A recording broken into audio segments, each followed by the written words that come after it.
এখন আর একটা রান্না করছি। দেখো, টমেটো, কাঁচা লঙ্কা, ছোট্ট একটু আদা আর 4টে রসুন। আমার মশলা খুব কম রান্নায়।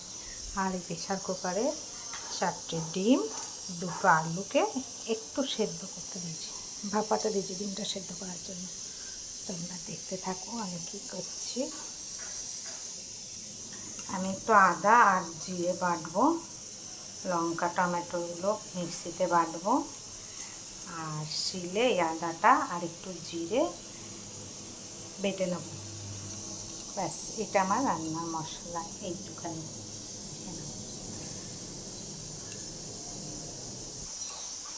দেখো, আমি জিরে আদা তারপর রসুন নিয়েছি। ডিমে একটু রসুন দিতে হয় তাই নিয়েছি। আর আরেকটা জিনিস দেখাচ্ছি তোমাদের, এটা আমি খুব কমে ব্যবহার করি। এই দেখো, পেঁয়াজটা আমি বাটবো না, মিক্সিতেও দেবো না। পেঁয়াজটা আমি একটু ভেজে বেরেস্তা করে লাল লাল করে তুলে রাখবো। এই যে এইটুকু একটা পেঁয়াজ, তারপরে রান্নাটা করবো আমি। মিক্সিটায় যে দেখালাম কাঁচা লঙ্কা টমেটোটা, এটা বাটবো। তেল দিয়েছি, এবার আমি পেঁয়াজটা একটু বেরেস্তা করে নেবো, ভেজে তুলে নেবো।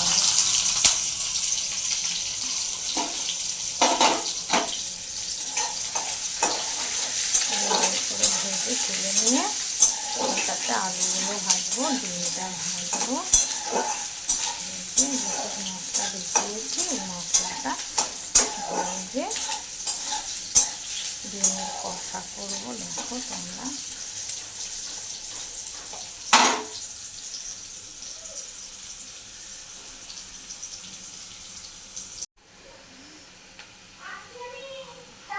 পেঁয়াজটা বেরেস্তা ভাজা করছি, হয়ে গেছে ভাজাটা, নামাবো। এবারে নামিয়ে নিই।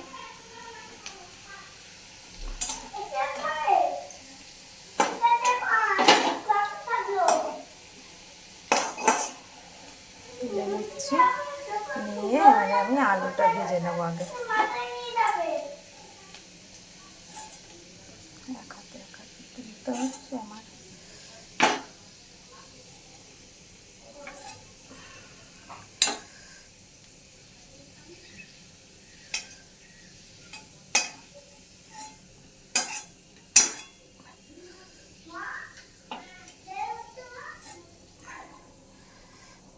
বেরেস্তাটা ভেজে তুলে রাখলাম, ওই তেলে আমি আলুগুলোকে ভেজে নেব।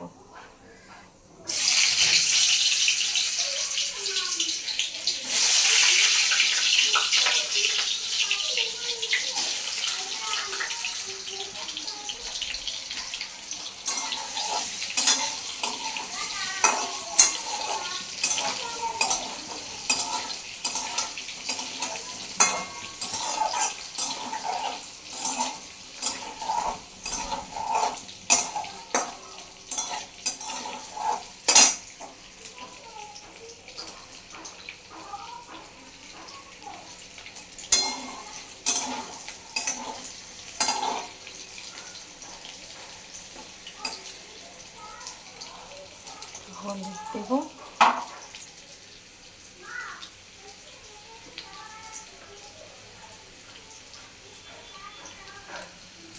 হলুদ দিলাম,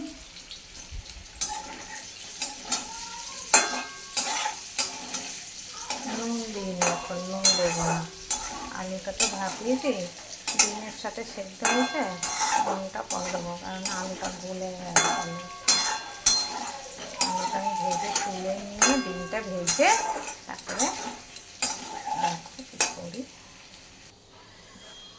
দেখো গাইজ, আমি ডিম আলুটা নামিয়েছি, ওর মধ্যে একটু কালো জিরে ফোড়ন দিয়েছে। ডিমটা একদম ভেজে ওর মধ্যে কালো মশলা ছাড়বে।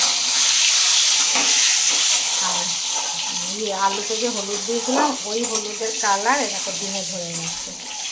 অল্প একটু সামান্য হলুদ দিয়েছিলাম আলুতে। হয়ে গেছে ডিমটাও।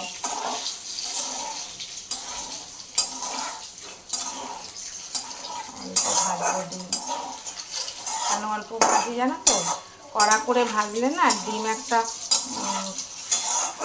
কী বলবো, উপরের স্তরটা না একদম মোটা মোটা হয়ে যায়, শক্ত হয়ে যায়। তাই এতেই একটু জিরে, কালো জিরে আর একটুখানি ভাঙা একটা তেজপাতা দিয়ে দিলাম। দিলেও সই, না দিলেও সই। আর কী দেবো জানো তো, আমি জিরে আদাটা বেটেছিলাম, ওই জিরে আদাটা ডিমটা নামাই তারপরে দিই। এই দেখো আমি তেলটা গরম হয়ে গেছে, ডিমটা তুলে নিলাম, নিয়ে এই যে মশলাটা তেলে ছাড়ছি। দেখো মশলাটা হলো টমেটো, কাঁচা লঙ্কা আর জিরে, তারপর রসুন আর টমেটো, কাঁচা লঙ্কাটা। মশলাটা ভাজা হবে। এতে আমি ধনে গুঁড়ো দেবো, একটু লঙ্কা গুঁড়ো দেবো রং হওয়ার জন্য। আমি তো কাঁচা লঙ্কা দিয়েছি, এটা রং হওয়ার জন্য দেবো। তোমরা দেখতে থাকো।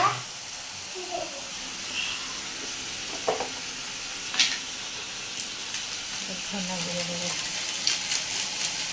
আমি ধনে গুঁড়ো দিলাম,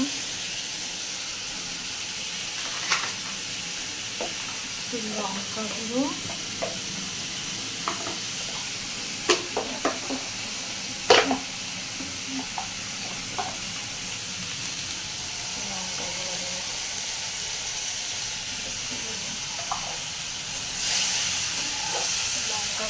দিলাম আর ধনে গুঁড়ো দিলাম একটু সামান্য, কেননা মশলা তো আমরা বেশি খাই না, টমেটোটার জন্য মশলা এতটা লাগবে, ভাজা হবে। আমি গরম মশলা দিলাম, রোজ গরম মশলা খেলে পেট গরম হয়ে যায়, আমি গরম মশলা কম খাই। আর একটু চিনি, নুন দেবো এবারে আন্দাজ মতন, ব্যালেন্সের জন্য চিনি আর একটু নুন দেবো, কেননা আমি নুন দিইনি। এবারে হলুদ দেবো,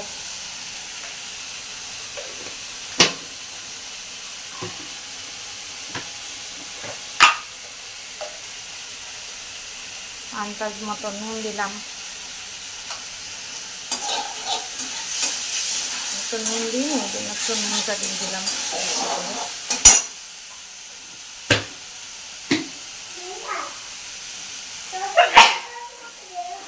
এবারে যে আলু আর ডিম দেখো একসঙ্গে দিয়ে দিলাম,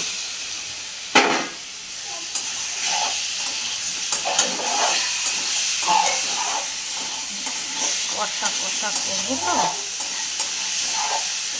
ওখানে ভাজা সামান্য মশলা দেওয়ার বাকি দিয়ে জল দেবো। হ্যাঁ, একটু চিনি আর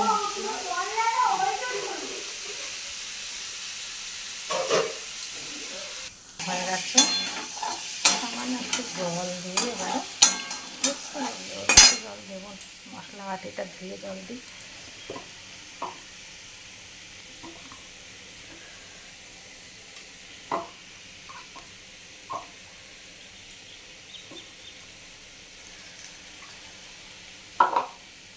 এরকম মশলা বাটিটা ধুয়ে জল দিয়ে দিলাম।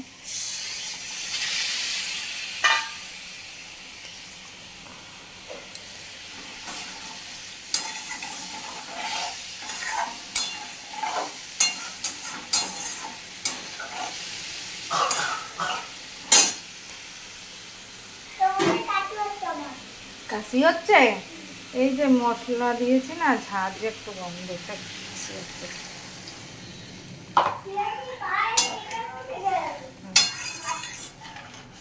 একটুখানি একটু ঢাকা দেবো, তারপরে আমি নামাবার সময় ভাজা মশলাটা আর ওই যে বেরেস্তাটা করে রেখেছি এই দুটো দেবো, নামিয়ে দেবো। ঢাকা দিয়ে দিলাম। তরকারিটা খুব তাড়াতাড়ি হয়ে যায়, খুব 2-3 মিনিটের মধ্যে। দেখো এসে গেছে না কালার, দেখো ভালো করে দেখো। এইবারে যে বেরেস্তাটা দিয়ে দেবো,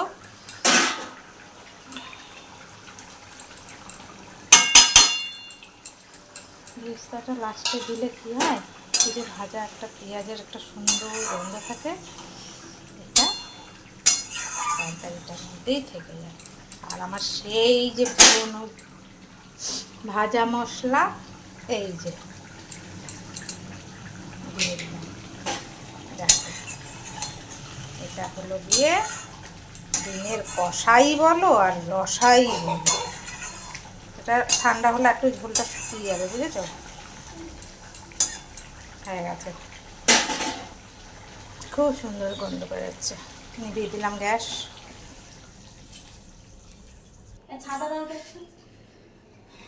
এই যে বন্ধুরা, এই দেখো আমার তরকারি হয়ে গেছে, তরকারি না ডিমের কষা, একটু রসা মতো, এটা ঝোল একটুখানি ঝোল ঝোল দেখছো তো, ওটা একটু ঠান্ডা হলে বসে যাবে। হয়ে গেছে আমার ডিমের রসা কষা, যা বলো ঢাকা দিই না।